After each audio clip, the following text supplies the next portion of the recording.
Salut les amis, j'espère que vous allez bien. On est parti ce soir pour un petit débrief de la demi-finale retour de Ligue des Champions qui a opposé Manchester City au Real Madrid. Peut-être d'ailleurs que certains d'entre vous étaient présents avec moi pendant la deuxième période. J'ai fait un petit live sur YouTube pour suivre la deuxième mi-temps avec vous. Donc voilà, j'ai déjà pas mal répondu à des abonnés. Et puis c'était assez sympa. Donc on verra évidemment si on en refera.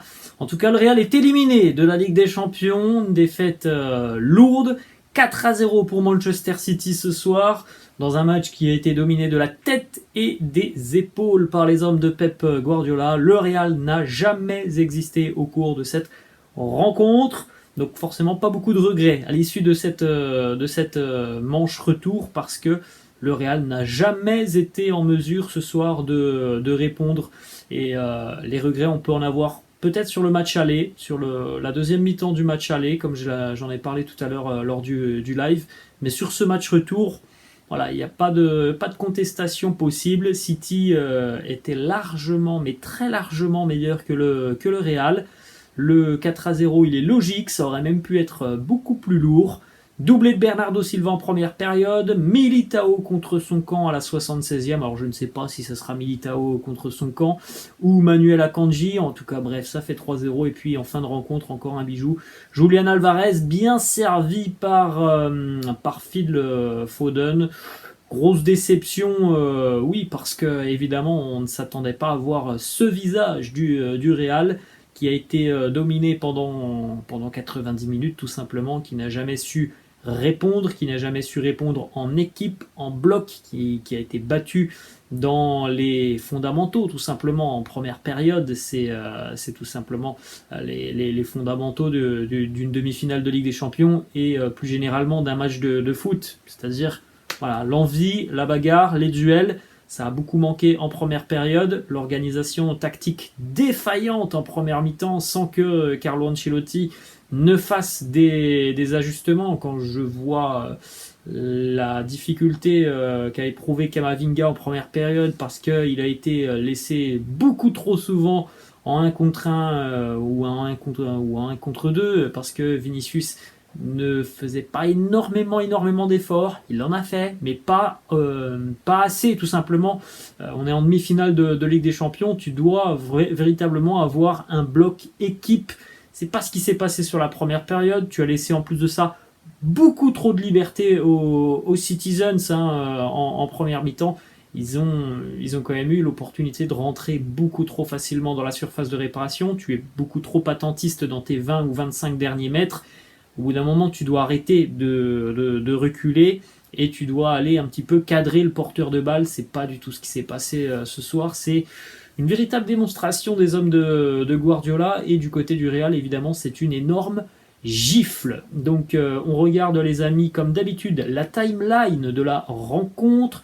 Je rappelle les barres verts, donc ce sont les situations chaudes et la domination de Manchester City. Les barres bleues, c'est plutôt la domination du Real Madrid. Donc voilà, comme vous pouvez le constater, on en avait d'ailleurs parlé ce matin dans la vidéo. Les 20 à 25 premières minutes de la rencontre allaient être importantissimes.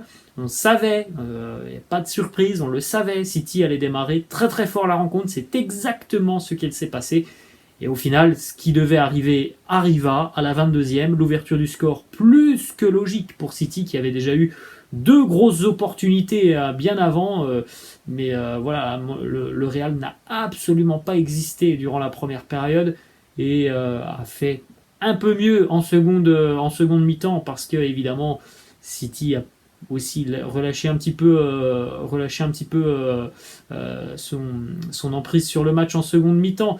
Mais dans l'ensemble, c'est une prestation catastrophique des Merengues ce soir. Voilà les statistiques complètes de la rencontre. Évidemment, la possession assez largement en faveur des Citizens. 16 tirs pour City, 7 sont cadrés. 7 tirs pour le Real, 3 sont cadrés. Les expected goals, qui sont, je trouve, des statistiques très importantes. 2,68 côté Manchester City, c'est dire quand même qu'on s'est créé des situations sérieuses et franches côté City. Du côté du Real, on a peiné encore une fois ce soir offensivement. 0,45 d'expected goal, donc c'est très très faible évidemment.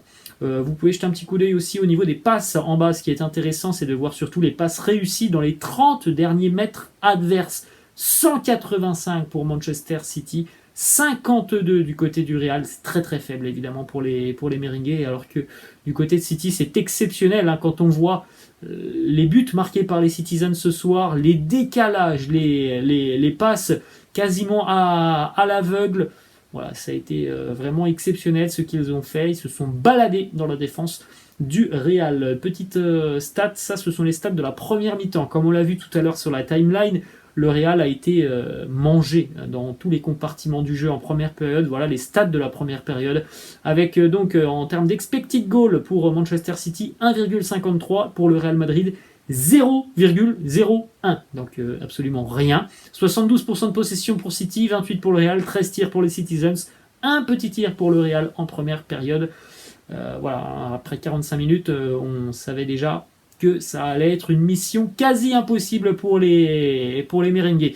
On regarde la compo d'équipe de Carlo Ancelotti, donc on retrouvait Thibaut Courtois dans les buts, David Alaba, Militao en charnière, Camavinga, Carvajal, Kroos, Modric, Valverde milieu de terrain, Vinicius, Benzema et Rodrigo en attaque. Pas compliqué aujourd'hui. Le seul nom qui doit ressortir de cette rencontre, c'est Thibaut Courtois, qui a fait son match, qui a permis au Real d'y croire, on va dire ça comme ça, pendant 20 minutes, parce qu'il sort 2 arrêts énormissimes sur Erling Haaland dans les 20 premières minutes, avant l'ouverture du score de Bernardo Silva. Il sort 2 arrêts incroyables, Thibaut Courtois. Il a même encore une fois de nouveau gagné son duel face à Haaland en seconde mi-temps, lorsque la balle frappe la barre transversale. Donc voilà, c'est le seul joueur du Real qui a été au niveau ce soir. Sinon, après, c'est catastrophique. C'est pas dans le rythme et dans l'intensité d'une demi-finale de Ligue des Champions. C'est souvent en retard dans les duels. C'est assez peu juste techniquement, comme par exemple Luka Modric, hein, j'en ai pas mal parlé lors du live, mais sur la première période, Modric est le joueur du Real qui a perdu, me semble-t-il,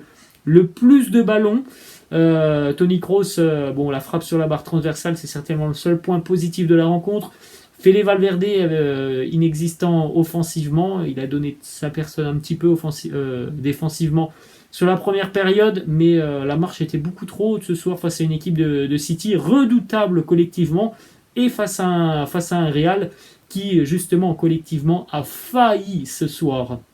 On continue les amis brièvement, hein, parce que offensivement on n'a rien à se mettre sous la dent ce soir côté Real. La seule occasion, hormis la barre transversale de Kroos, qui est une frappe lointaine, elle est arrivée à la 82e minute. C'est dire hein, si ça a été véritablement une rencontre calamiteuse pour le Real. Benzema qui n'était pas dedans ce soir. Rodrigo qui a été vraiment invisible. Vinicius qui a été muselé par Kyle Walker. Et puis, comme on l'a dit tout à l'heure, hein, défensivement, Camavinga qui a donné de sa personne, qui est toujours très volontaire, mais il a souvent été beaucoup trop esselé. Carvajal a pris l'eau ce soir. Et puis, en ce qui concerne la charnière, c'est du grand n'importe quoi hein, sur certaines séquences. Quand je vois le troisième but, là, donc le but de Militao contre son camp, quand je vois que voilà, ils sont 3 joueurs de Manchester City, qu'il n'y a personne qui vient au marquage, il n'y a même aucun joueur du Real qui vient tenter de bousculer un peu, d'embêter, de faire acte de présence. Voilà, c'était vraiment catastrophique de toutes parts ce soir côté Real. Et puis évidemment hein, les choix de Carlo, parce que peut-être, comme on en parlait déjà depuis une semaine, que ça aurait été plus judicieux de renforcer le milieu de terrain et de ne pas utiliser Rodrigo en tant que titulaire. Après voilà les amis, on est à l'issue de la rencontre. C'est facile pour moi de dire ça à l'heure actuelle, mais il est vrai que c'était une composition, je trouve tout de même ambitieuse, avec ces trois attaquants tout de suite dès le début de la rencontre. Ça n'a pas été concluant, donc voilà les amis, la fin de cette vidéo, j'espère que ça vous a plu. N'hésitez pas comme d'habitude à lâcher un petit pouce bleu, n'hésitez pas non plus à vous abonner à la chaîne. On se retrouve rapidement les amis pour notamment avoir les réactions à l'issue de cette rencontre qui a été bien triste pour le Real. Les amis, je vous laisse et je vous souhaite une belle nuit. Ciao.